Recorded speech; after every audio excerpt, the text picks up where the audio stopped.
What's going on, everyone? It's me, Amaze the Storyteller. Hope you guys are having a fantastic Christmas Eve. Sorry my phone screen is showing.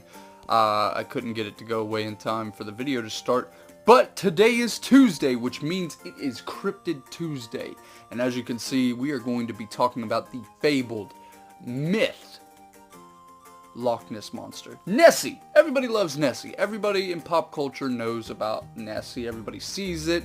Scooby-Doo had a movie about the Loch Ness Monster. It was on Monster Hunters. There was a full documentary on it. It's not true, guys. And I can almost definitively say that because the amount of food this thing had to have eaten in the loch is just absurd. Now, I suppose it is possible for it to have a sustainable diet in there. And the loch is deep enough for a creature like this to exist in it, but if you guys know the story behind this being, then you would understand that it is more than likely a hoax. However, as we'll get into, the story does have some holes. So, if you guys weren't aware of what happened, basically about 100 years ago or so, a news editor, or news writer, reporter rather, freelance reporter, was doing a story on weird sightings in the loch. And the Loch Ness Monster was nothing new back then either. I mean, this has been a legend that has been around since people moved into the loch, right? And you could say there's eels in the loch, you could say sturgeon.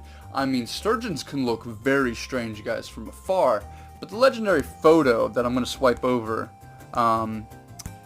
right here, this legendary photo of the Loch Ness Monster is actually from a news outlet. I believe it was a local news station over in, obviously in the town that the Loch Ness Monster was in, where the loch is, and I don't know the name off the town off the top of my head, but this was actually staged. So they got, they plastered some paper mache, some glue together. I actually want to say it was wax as well, and some rubber. And they made this foam type of creature looking thing, and they threw it in the water. And back then, guys, they didn't have colored cameras, they didn't have auto zoom, they didn't have all these great features. So they could come up with a generic kind of blank photo and make everyone believe it for the time period. And that's exactly what this was. They wanted headlines, and a competitor of theirs was reporting on strange creature sightings in the loch. So this dude and his two buddies, they made this thing, and they got super famous off of it, right? So it was a media ploy to get tons of money, which they did. They succeeded. I mean, the Loch Ness Monster, people will pay thousands of dollars to go over to the loch from the United States or wherever they're at to try and get a glimpse of the monster. And some tourists do state that they see the Loch Ness Monster from time to time. That's why I'm not well versed on where the loch is or anything like that. I know it's in Scotland, but I don't know the name of the town anymore. I think it starts with a P. But as far as modern, culture goes, as far as today, there's still sightings of this beast. So it could be possible it is in the loch. Maybe there's a prehistoric beast such as this thing, or, Paleosaur inside of the darkness of the loch, but we have to really look at some things that I'm not educated enough to really talk about to understand if this beast could actually exist. And also, we don't know the biology of this creature. We don't know the breakdown of this creature. We don't know what kind of organs it has, if it has gills, if it or if it just breathed oxygen. We don't know if it had lungs. We don't know, we don't know what this creature was compiled of to be able to sustain in this environment. So it's very possible it could be, it's very possible it couldn't be, and I suppose that's why it is still a cryptid to this day.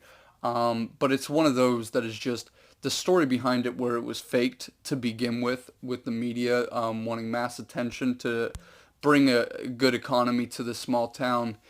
It doesn't set up a good surrounding for this creature to exist. And that's why I'm not big on it. Same reason with Mothman and some of these other cryptids. It's just not my style. It's just not what I like to really look into, because I don't believe it exists. And if it does, I mean, that's really cool.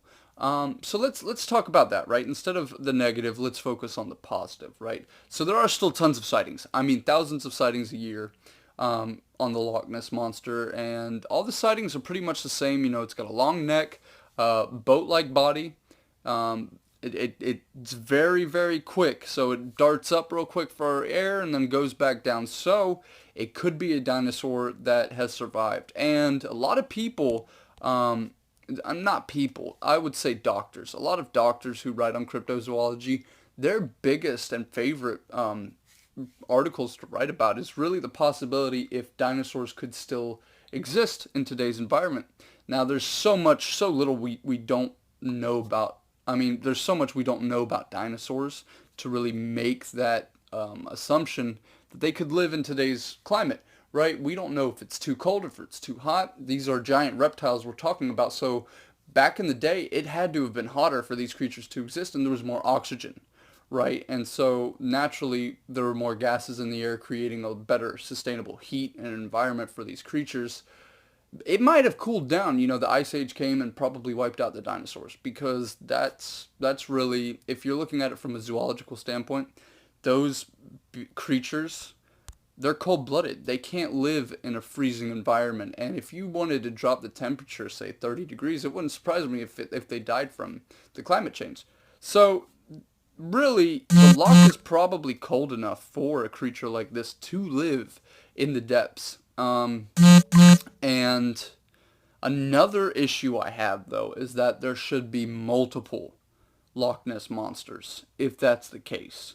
There shouldn't just be one, because the lifespan of these creatures, again, we don't know the lifespan.